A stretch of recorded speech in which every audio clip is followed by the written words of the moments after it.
Hi and welcome to another video from me, Chris at DBG. Today we're going to be looking at a very special Primarch. Let's see what it's like. Let's get it sliced. Let's look at the files.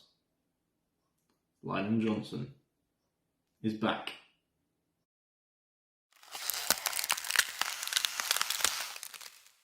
Welcome back. So you can see it's a little big. Now this is two models, believe it or not. One model primarily is all the bigger one, which is 266 millimeters, and one which is the shield here, which is 96 millimeters. Both not the scale I want.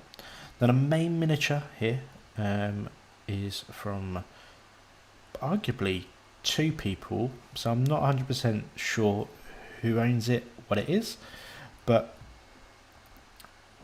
it's Gluttony, which I'm pronouncing the name completely wrong, but he advertises the model on CG Trader as the Green Lord, and it's been there for like 2 years, I think.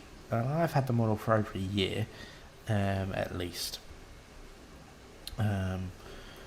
But it's also on a site called the Beast Slayer Knight, done by Andrew Angel, the sculptor, which is also on Wargame exclusive as well, that sell it not as a file but as a model, with the same name.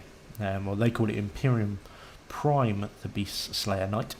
So ugly, I wouldn't know who owns it, who actually is ripping each other off, or they're just a number of aliases and they're buying the right from the original owner for and they've bought it under Patreon of commercial license or something like that, which happens, so I wouldn't know. And then the shield is from a lovely model, which is Taxley Factory. I'll put all the links in the description below anyway, because I'm butchering all the names, and there is a Lyndon Johnson file, which is really cool, but it is way too big to what I need. But they have a mini factory as well, which is quite cool, because that's pretty much where I buy most of my files from anyway.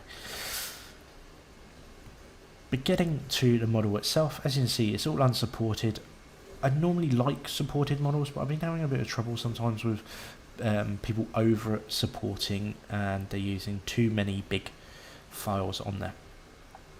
So the percentage of this thing is obviously way out. So the way I thought about it is the Lion arguably could be 80 millimeters tall. Now I only really know until the Lion's officially out, and arguably I could just print again if I need to, as you can see in the pictures that I'll show in a bit of the actual printed model, to see what you think. It's definitely Primarch material. I don't know if it's going to be used for 30k or for 40k. I want it at the scale of 40k, so I've sort of based it on Gilliman, but just a little bit smaller, ongoing bit of pictures. So I've rescaled 80 into 266, roughly by 30%, and then 96, and then 80 into 96, which is roughly about 85%.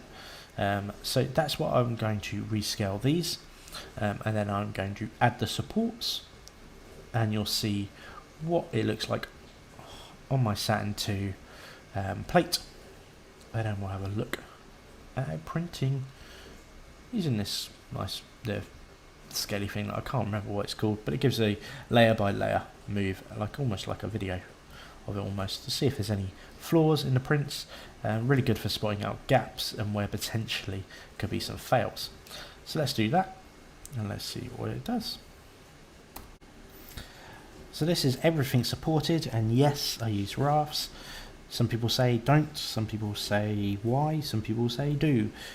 Personally, I got the settings down that rafts work better for me. So it's something I always suggest.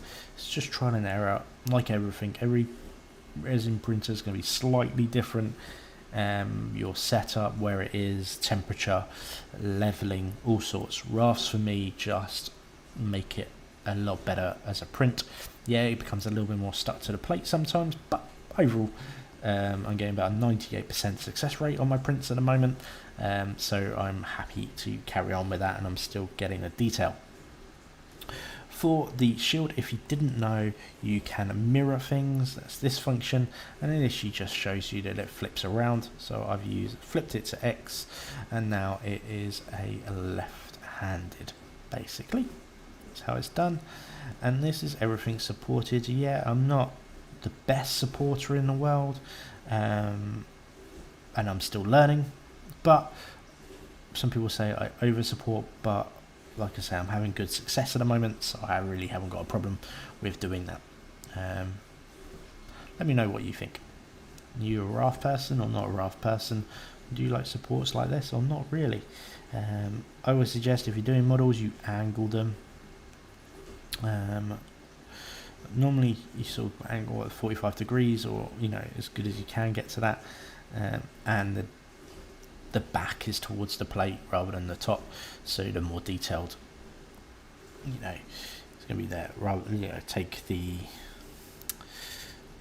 backpack at for example, if I face around here, you're going to have all the supports all around here rather than the underneath, which obviously is the bit that gets glued to the model. So it doesn't matter if that's got a little bit more supports in there, because they do slight damage and rough it up and stuff, so there's no harm in doing that. So let's have a look at the print and how it works. So you can see it all forming, gets the layers and the supports. I do like watching this. It's like watching magic in a sense, of how it works. I still get amazed every time I see my 3D printer work. It's just a wizard does it. It's the only way I can explain how it's successful. And here we are. Here it is sliced, and as you can see, it's quite profitable. As this model in theory is costing me £1 rounded up. It's taking about 3 hours. Well, I say price. That's price of resin. Obviously, you've got to take into account electricity, curing station, wash station, alcohol, all of that sort of stuff. But as in pure resin, mine is priced at, I think on those settings, I've priced it at like £30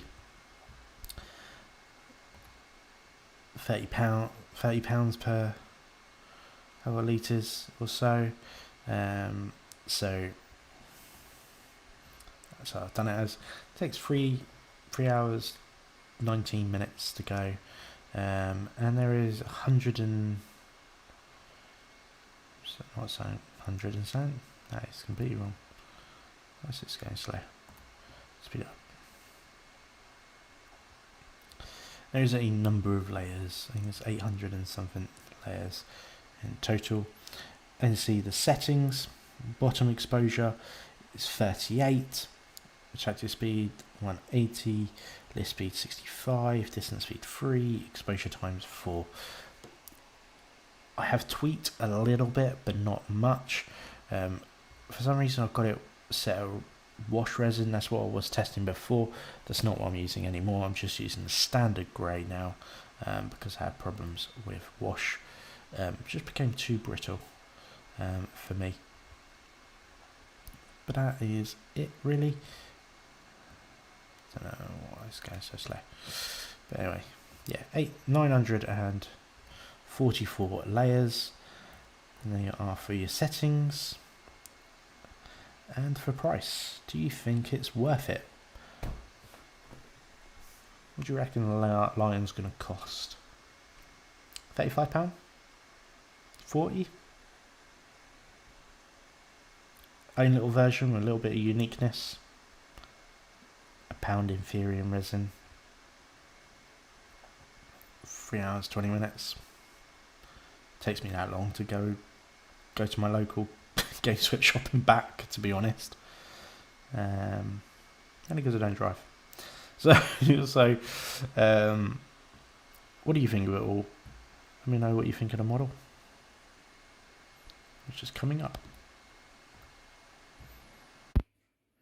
So there you go. There is my Primark. A little bit of green stuff on the shield to clean up. Green stuff on here as well, as it broke. Probably by me over curing. That's something I've not quite got right yet. But generally it's all cleaned up, and you won't notice it once it's all painted. On the back, I had a bit of breakage on the backpack, top left, as you can see, on my left, and model left, to be honest. But I'll reprint that and fix that. It's not too bad. And a bit of green stuff around the arm and around this cape. Didn't quite fit properly.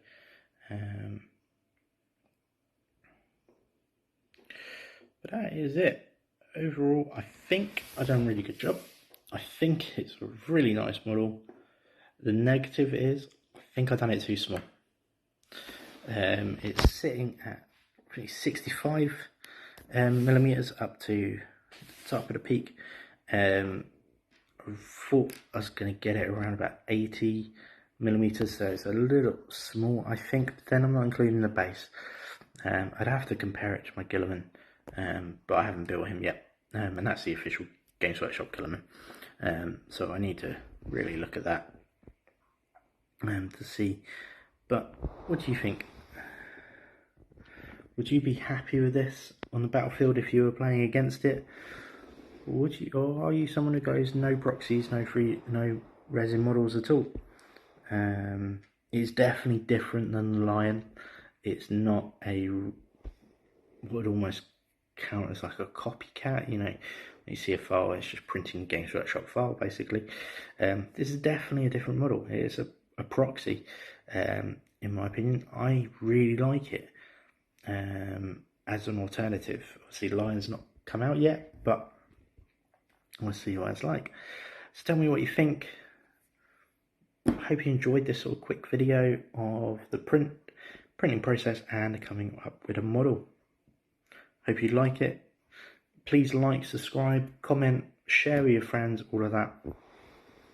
And we're going to be doing giveaways soon, because I do have the Lion bust printed from an earlier giveaway. I could print it again and give it away again. Tell me what you think. Or if there's another Primark bust that you would like, let me know. I've got them all. So with all of that, happy hobbying and stay safe out there. Bye for now.